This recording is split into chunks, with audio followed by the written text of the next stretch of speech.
Welcome back to another video from Twisted Dice. I'm Darren. Today I'm going to be taking you through on how to do some awesome power weapons for your Grey Knights.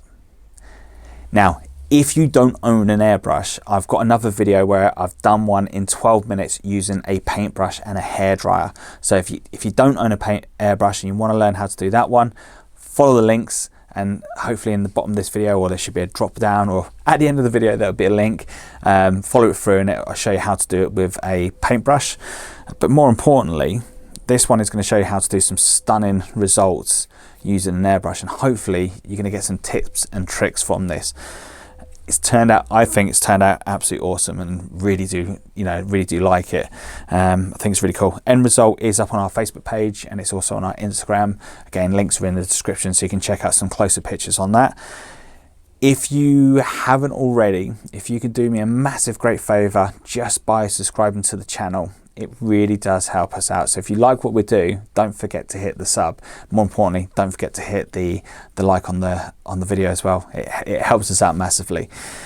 I'm going to say no more. Hopefully you guys and girls are going to absolutely enjoy this video.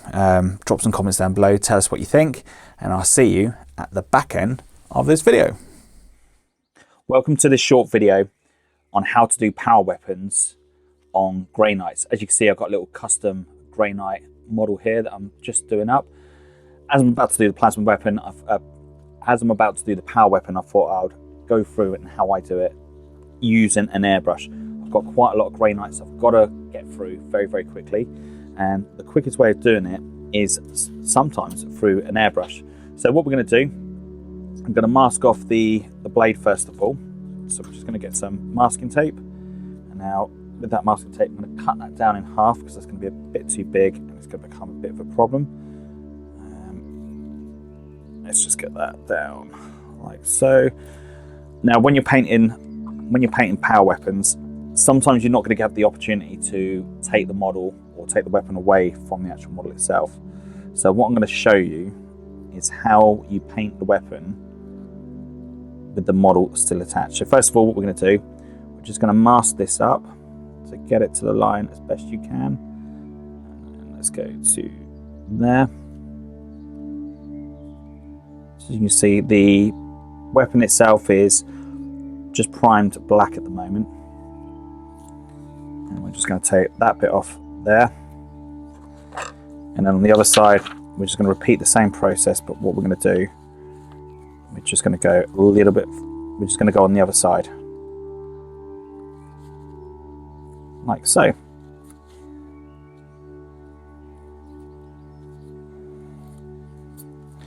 So that's our power weapon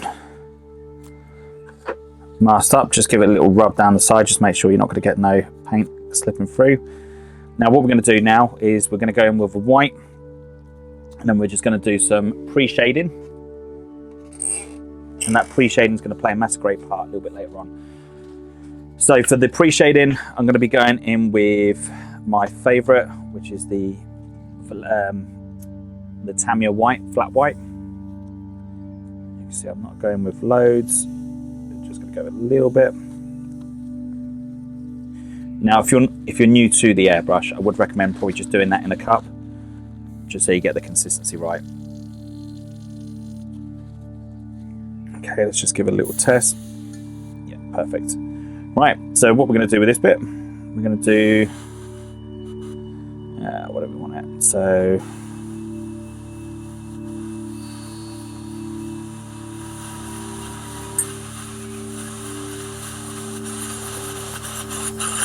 now with this one, I've gone more watery than I have thickness on the white. And what I don't want a harsh blend in with the white. I want that white to blend in with the actual black as well. So I'm just going to go down just a little bit more. So as you're doing it, just be careful you don't spray anything on the actual model itself. What you can do is get a bit of cling film or just wrap the model up just to protect it. Okay, so next up we're going to be going in with the contrast, and we're going to be going in with this lovely little blue here. Okay, so what we're going to do now, we're just going to go along the model.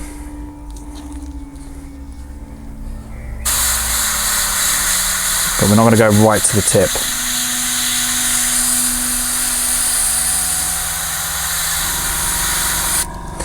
And because the paint is watered down, you can see the white is still there. So we're not going right to there, we're just going to be pulling it down along there. Now with the properties of contrast, you can keep applying it and it will get darker and darker, which is a beautiful thing with contrast.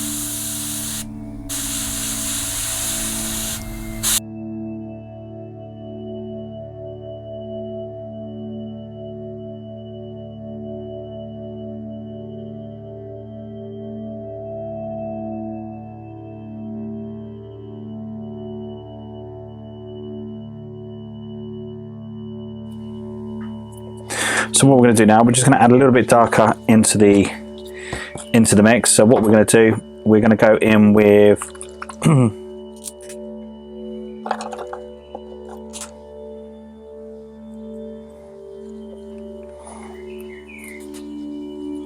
we're going to go in with some turquoise, and all I'm going to do is just going to add a little bit of that into the mix just to start darkening that up.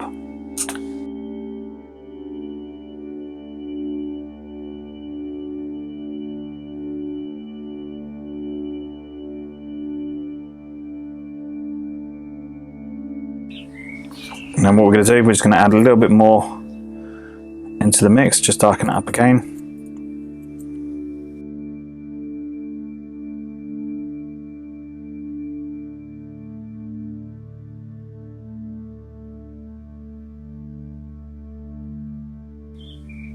Got some nice little blends going in there.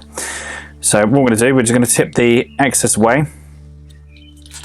Now we're just going to go a tad of thinner into the pot, and then we're just going to go straight in with the turquoise. And then what we're going to do, we're just now going to go for the darker areas.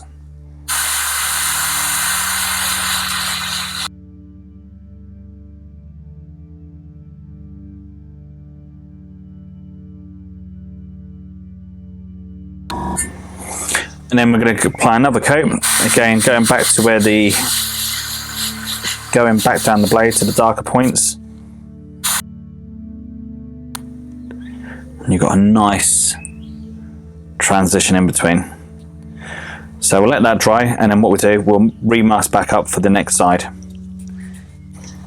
Okay, so what we're going to do now, we're just going to take that off. So we had a little bit of overspill just there. And we'll take that off on that side. So straight away you've got a nice transition in between the two colours, which is beautiful. It really does pop out. So what we're going to do now, we're just going to mask the other side, and we're going to repeat that same process but on the other side. Okay, so now that that's all nice and dry, we can now slowly and carefully just peel that off, and we can see that nice true transition in between the two colours. And that's it. Nice, quick and easy, and you've got an absolutely stunning power weapon just by using contrast paint and using it through the airbrush. If you want to take this a little bit further and you want to tighten this up, you could just go along and just rub the white along the edge, thin down the purple glaze, and then just go over the top of it. But other than that, that's it. Thank you very much if you got to this point of the video. Really do appreciate it. Hopefully you found this video been very, very helpful, very useful, and you've taken away some cool tricks and techniques away from this. As you can see, contrast offers you some really cool, vibrant colors from the contrast range itself. And I was so impressed in the way that actually came out. So very, very impressed on that. And it started getting me thinking on other little tricks or other little things I may do in the future using the contrast paint. Anyway, we have a Facebook group, Twisted Dice Facebook group on Facebook. Come join us. If you've done any awesome work and you would like to share, please do come along and join us on there. It's an open group, so anyone can post anything they want on there. Please do keep it to 40k or Warhammer related. It would be really appreciated. Or if you're doing anything else and you want to share, like if you're doing some other painting or anything cool to do with the hobby, please do share. Really appreciate it. Anyway, thank you very much for watching. Hopefully you subscribe to the channel and you've hit that bell, because as soon as we've got some more cool content coming out, that'll keep you updated on anything cool that's coming out from Twisted Dice. Thank you very much for watching, and hopefully I'll catch you all very, very soon.